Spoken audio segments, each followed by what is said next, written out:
25 minutes past 7, on the morning of the 6th of June, 1944. Sword Beach, the eastern end of the invasion. A sergeant named Walter Smyth is driving his tank straight at a gun that is killing the men around him. The gun is a German 75, dug in above the sand, and it has the beach ranged. Down where Smyth has come ashore, in that first strip of open sand where the ramps drop and there is nowhere to stand, the assault is coming apart. Men are down in the surf. The gun is working through them, unhurried. And Smith's tank does not fire back. It can't, not now. Out ahead of the hull, where you would look for the threat, 2 long arms carry a great rotating drum slung with chains. And the chains are thrashing the sand in front of him, flinging up grit and seawater, and every few seconds the flat thud of a mine killed under the flails. He has a gun somewhere back in the turret, and right now it is no use to him at all. He has not come to shoot. He has come to beat a safe lane through that minefield, by hand, in the open, while the 75 hunts for him. The rest of the army had a name for machines like this. They called them Hobart's Funnies, and a great many soldiers thought they were a joke. Clown tanks dreamed up by a general the army had already thrown out once. By the end of that day, Walter Smyth would be put forward for the military medal, and the recommendation would climb the chain of command all the way up to the headquarters of that same discarded general. He had been proven right on the worst morning of the war. It had taken the army 4 years to listen, and it had very nearly never happened at all. To find the man whose machines were on that beach, you would not have looked at an army at all. In the spring of 1940, you would have looked at a quiet street in Chipping Campden, a small Cotswold town, where a lance corporal of the Home Guard was drilling a handful of older men with whatever rifles the town could find. The lance corporal was 55 years old. His name was Percy Hobart, and 2 years earlier he had been one of the most important armoured commanders in the British Army. Hobart had spent his career on a single, unfashionable idea, that the tank was not a support weapon for the infantry, but a thing that would decide wars on its own, if you built enough of them and used them with nerve. He had raised and trained Britain's first permanent armoured division out in the Egyptian desert, the formation that would grow into the famous 7th Armoured, the Desert Rats. He trained his men until they could do things no other armoured unit could. He was, by any honest measure, ahead of almost everyone around him. In the British Army of the 1930s, that was a dangerous thing to be. And that was the problem. Hobart was difficult. He was certain he was right. He said so out loud, and he did not soften it for senior men who outranked him and disagreed. To a War Office still full of cavalry officers who distrusted his theories and disliked his manner, he was a nuisance who would not stop talking. In 1940, on the strength of hostile reports about his methods and his temperament, they removed him from his command and put him on the retired list. The timing of it was crueler still. His own sister, Elizabeth, was married to a then little-known officer named Bernard Montgomery, the man who within 2 years would be the most famous general in the British Empire. The army was, in effect, throwing away Montgomery's brother-in-law for being too aggressive about armour. In the same window it was about to discover how badly it needed exactly that. So the man who had thought harder than almost anyone in Britain about how armour breaks an enemy's line found himself, in the summer of his country's greatest danger, guarding a market town with a borrowed rifle. He threw himself into it. One account of those weeks says that under Hobart, Chipping Campden became a hedgehog of bristling defiance. On the face of it, it was the end of him. He might have stayed there for the rest of the war, except that one man refused to let it go. The military thinker Basil Liddell Hart, who knew exactly what the army had just discarded, wrote about it in a Sunday newspaper. The article reached Winston Churchill, and Churchill, who collected difficult, brilliant men the way other people collect grievances, ordered Hobart brought back over the direct objections of the head of the army himself. That decision is the hinge the whole story turns on. The professional heads of the British Army had looked at Percy Hobart and decided they were better off without him.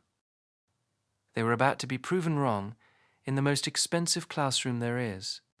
Here is the problem they would all eventually have to solve.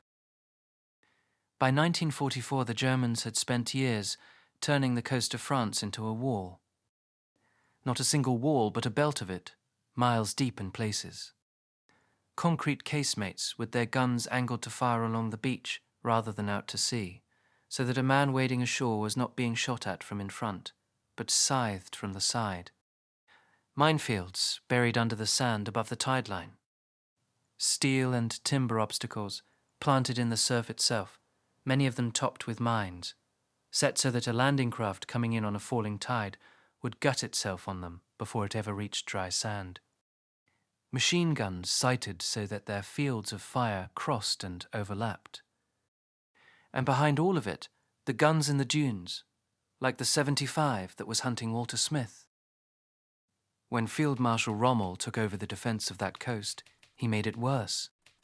He understood that an invasion had to be stopped in the first hours, on the beach, before it could build up, and he flooded the fields behind the dunes, thickened the minefields, and crammed the foreshore with obstacles until the tidal margin was a forest of steel. The cruel arithmetic of a beach assault is that the safest place in the world for the defender is a concrete box. A man in a bunker can kill for hours and be almost impossible to reach. The men coming at him have to cross open, flat, pre-measured ground with nothing to hide behind, while every weapon on the position is already pointed at the water. On paper, an opposed landing against a prepared coast is not a battle. It is a killing. The British had already learned this once, and the lesson had cost them dearly.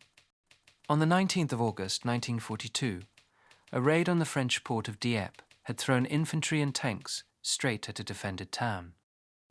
It was a catastrophe. The tanks that landed could not get up off the shingle. The seafront walls stopped them dead, and the men, a great many of them Canadian, were cut down on the beach in their thousands. The engineers who were supposed to clear the obstacles had to do it on foot, in the open, unprotected, and they died doing it. Afterward, the Germans wrote up what they had captured, and their report on the British tank, the Churchill, was dismissive. Poorly armed, badly tracked, obsolete. A clumsy machine from an enemy who had not understood the problem. They were half right. The Churchill that landed at Dieppe could not break a wall. But the Germans had filed away the wrong conclusion. They decided the British could not build a tank that mattered. What they had actually seen was an army that had not yet learned to ask the right question. The right question was not how to get a tank onto the beach. It was narrower and far more brutal. How do you get a machine to do the specific, unglamorous, suicidal jobs the beach demands in the first 10 minutes, under fire?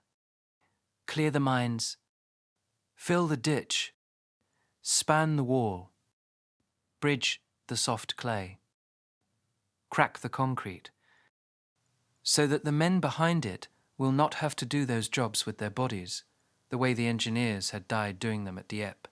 That question had answers. The strange thing is that almost none of them came from Percy Hobart at all.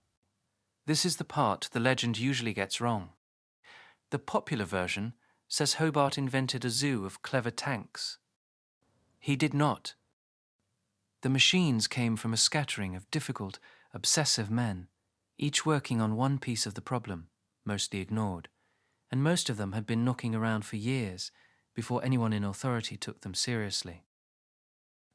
Take the problem that haunted Dieppe, the engineer who could not survive the beach.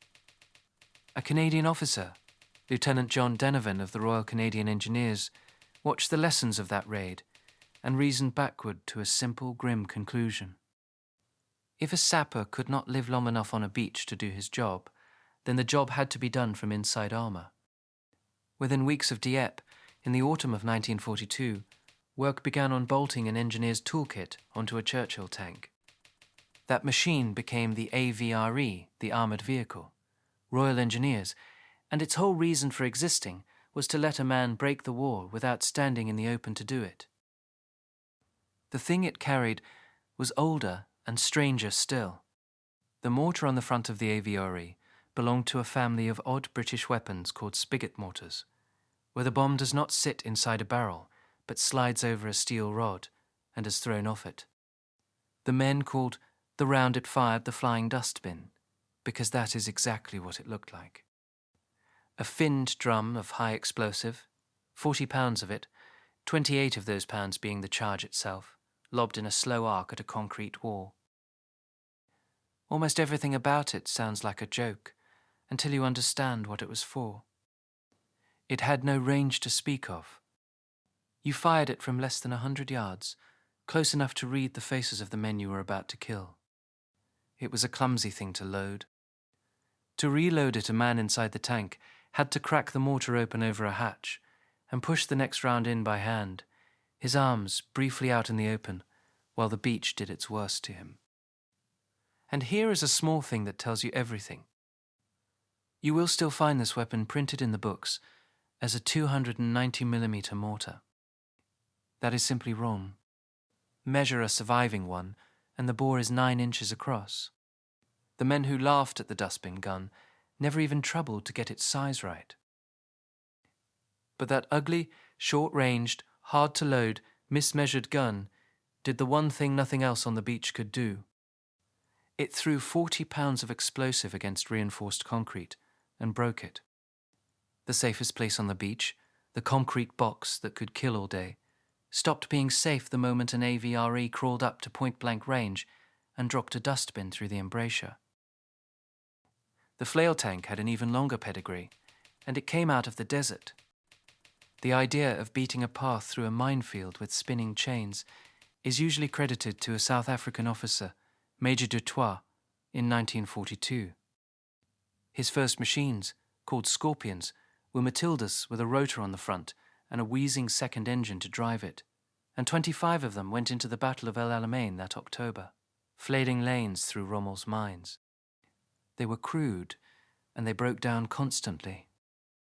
But the principle worked, and by 1944 it had been refined into the Sherman Crab, the kind Walter Smyth was driving, with the flail run cleanly off the tank's own engine, 43 chains on the drum spinning at 140 revolutions a minute. And the swimming tank, the one that was supposed to bring armour ashore in the first minutes so the infantry would not be alone, came from a Hungarian-born engineer named Nicholas Straussler. His answer to the oldest problem of all, that tanks sink, was almost absurd in its simplicity. You ring the tank with a tall collar of waterproofed canvas, hold it up with rubber tubes and compressed air, bolt a pair of propellers to the back, and you have given a 30-ton steel box just enough freeboard to float. 3 feet of canvas between the crew and the bottom of the sea. And those were only the start. There was a tank that unrolled a carpet of matting ahead of itself, so the others would not drown in the soft clay. A tank that dropped a great bundle of timber into an anti-tank ditch and crawled across its own bridge. A tank with no turret at all, just ramps front and back, that lay down in a gap so the rest could drive over its back. And the one the German infantry came to fear most, a tank that towed a trailer of fuel and threw a rope of fire 100 yards, that could empty a bunker the instant its first shot fell short, because the men inside had just seen what the second one would do. None of these men was building a war winner. Each was building one narrow answer to one narrow horror of the beach. Scattered across different workshops and different years, they were a collection of oddities that the regular army found faintly embarrassing.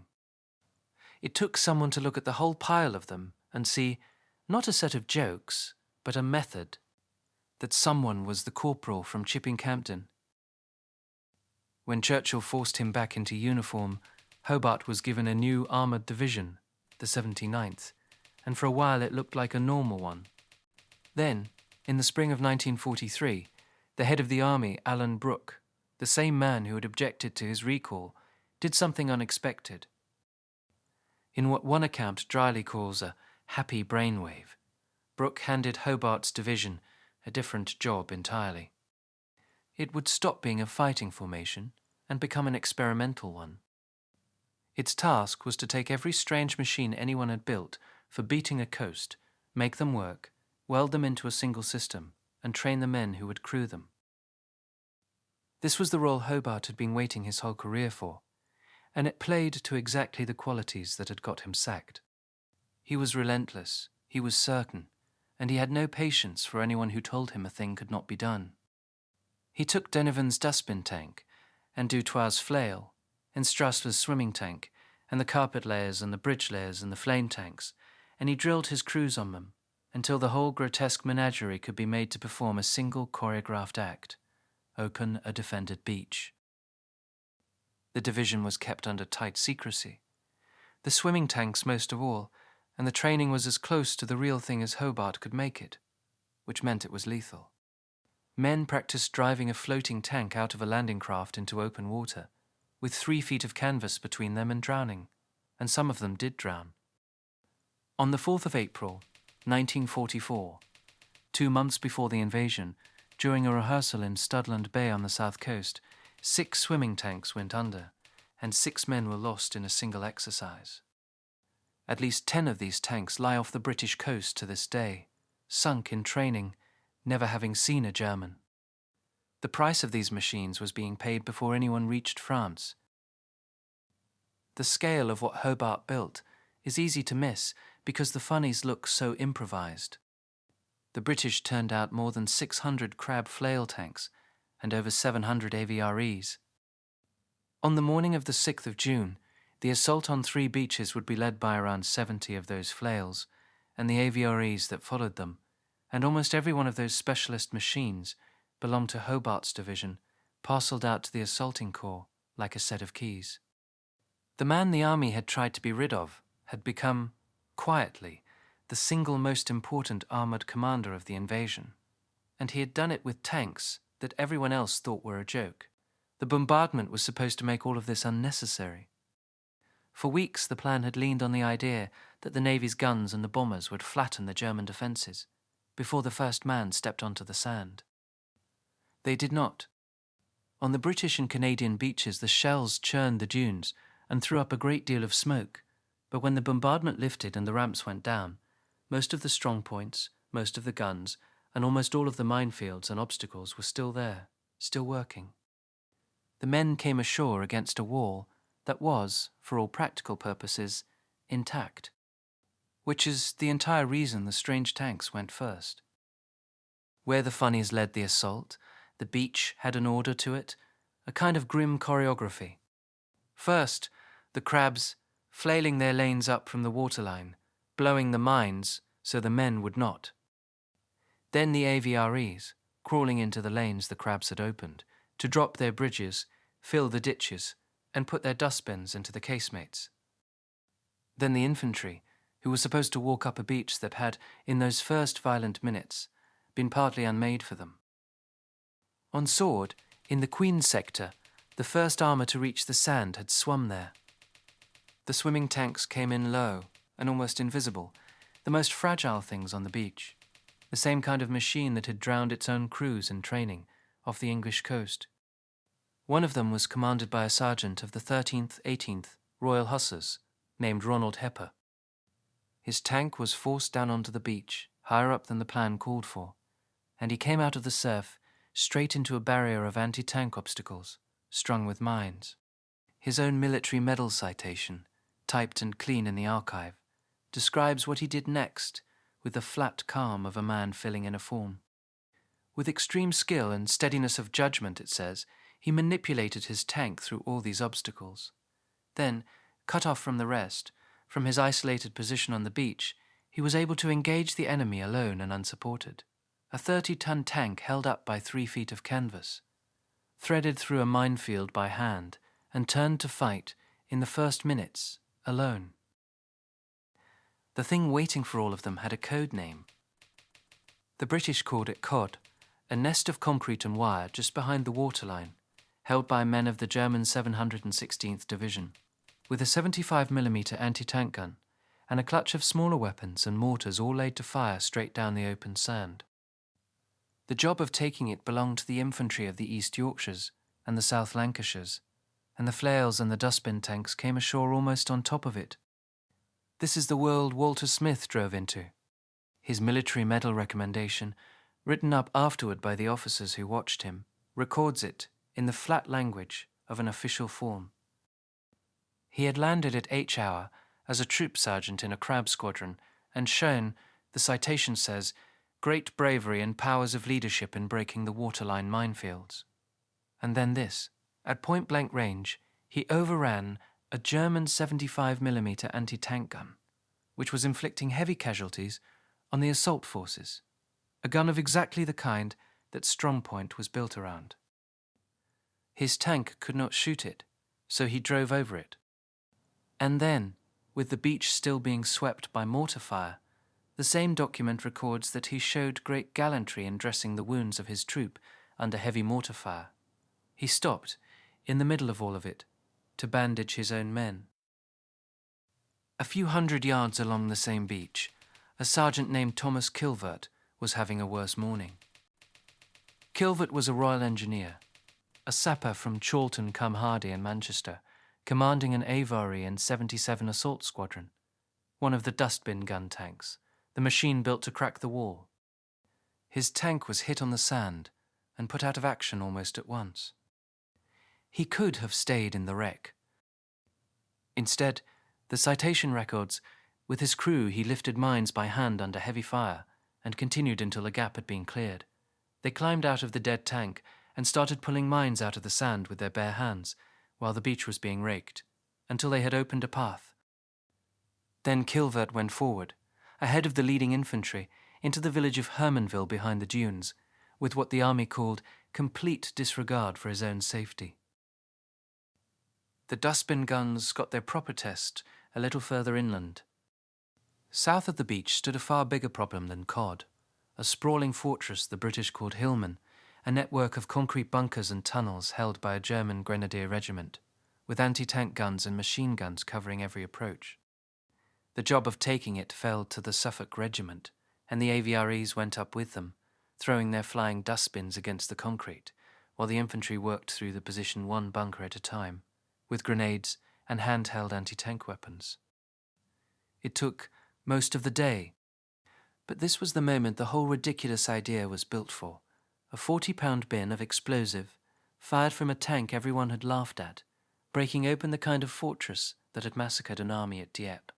Westward, on Gold, a flail sergeant of the Westminster Dragoons, named Robert Lindsay, was having the kind of morning that earns a medal and very nearly a grave. He landed at H-hour, in command of a crab, part of a breaching team, and beat his lane through the first minefield under heavy fire, toward the village of La Hamel. When his was the only flail of his team still running, he turned and cut a second gap. He worked the tank across an anti-tank ditch, and there, at the most forward point of the whole advance, it was hit and set on fire. Burned and hurt, he got his entire crew out alive, and the lieutenant general who signed his citation recorded that his coolness was instrumental in the capture of the village, in an action carried out almost entirely unsupported. And on Juno, the Canadian beach in the centre, one particular AVRE wrote a story that would not finish for another 70 years. At a place called Grès-sur-Maille, a Churchill AVRE came up against a flooded crater in the beach exit, too wide and too deep to drive. It did what it was built to do, and carried a great bundle of timber forward to fill the hole. But the bundle slipped, and the tank slid in after it and stuck fast, jammed in the crater, with the tide coming up around it. The crew got clear. The tank did not. The sea and the sand closed over it, and there it stayed, buried on the beach, while the war moved inland and ended, and the men who had crewed it grew old. That is, the morning the Funnies actually were. Not clever machines doing clever things, but ordinary men in ridiculous tanks doing the worst jobs on the worst beaches in the world, because someone had finally given them the right tools. And on the British and Canadian sectors, where Hobart's machines went in ahead of the infantry, the assault, for all its cost, got up off the sand and pushed inland, in places several miles by the end of the first day. There was one beach where they did not. The American command had been offered the Funnies, and had largely turned them down, taking only the swimming tanks and leaving the flails, the dustbins, the bridges, and the flame behind. That beach was Omaha, and Omaha became the byword for slaughter on the 6th of June. It is tempting, and a great many videos will tell you, that the one thing simply caused the other, that the Americans bled on Omaha because they refused Hobart's tanks. The honest answer is more complicated, and worth saying plainly, because the people who study this for a living will tell you so. Omaha was a harder beach to begin with high bluffs behind it, and a tougher garrison than the planners believed. And the one Funny the Americans did take, the swimming tank, was launched too far out, in too heavy a sea. Of the 29 that went into the water off Omaha, 27 sank before they reached the sand, and at least 5 of their crews drowned with them. The infantry there arrived with almost no armour at all. So you cannot prove that a beach full of AVREs and crabs would have changed Omaha. What is true is narrower and damning enough on its own.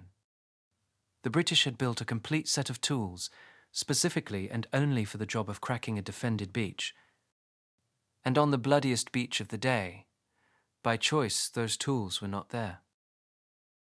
That is the answer to the question the whole story has been asking.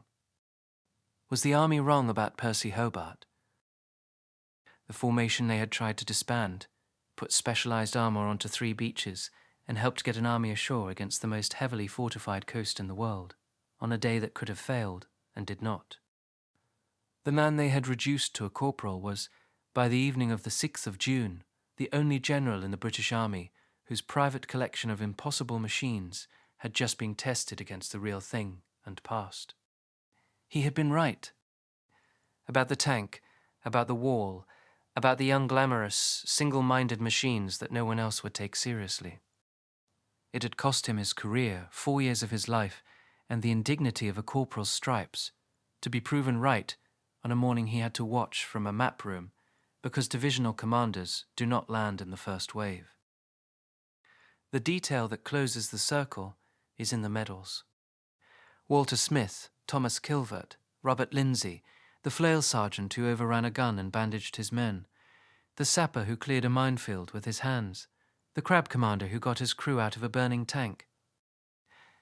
All 3 of them belonged to the 79th Armoured Division, the formation the army had tried to disband. When Smith's recommendation was written up, it climbed the chain of command, signature by signature, up through the brigade to the headquarters of the 79th. Hobart's headquarters.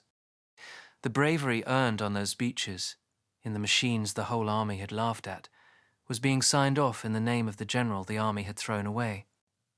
The men and the machines in this story did not stop on the 6th of June, and it is worth following them a little further, because the war did not end on the beach. Walter Smyth went on flailing. That same military medal recommendation follows him through the rest of the campaign. At Le Havre in September, his troop leader hit a few hours before the attack. Smyth took command and beat a lane through the minefield himself. At the Siegfried Line in February of 1945, doing it again under heavy fire. Across the Rhine. And at the end, acting as his squadron's sergeant major, hauling ammunition forward under shell fire when the road was being shot to pieces. Thomas Kilvert, the sapper who cleared his minefield by hand, went on to lead 2 more parties hunting snipers behind the lines. These were not one-morning men. Hobart's division did not stop either. Through the rest of the war it kept inventing. It stripped the turrets off tanks to carry infantry under armour, giving the army, almost as an afterthought, the first real armoured personnel carriers. It took its amphibians across the flooded approaches to the Scheldt and onto the beaches of Walcheren, and in March of 1945 it ferried whole assault waves over the Rhine. By the time it was disbanded in August 1945, the division had distributed something like 7,000 specialized vehicles across the Allied armies. The collection of jokes had become, quietly, one of the most copied ideas of the war. And that AVRE on Juno, the one that slid into the crater at Grey-sur-Mer and disappeared, came back.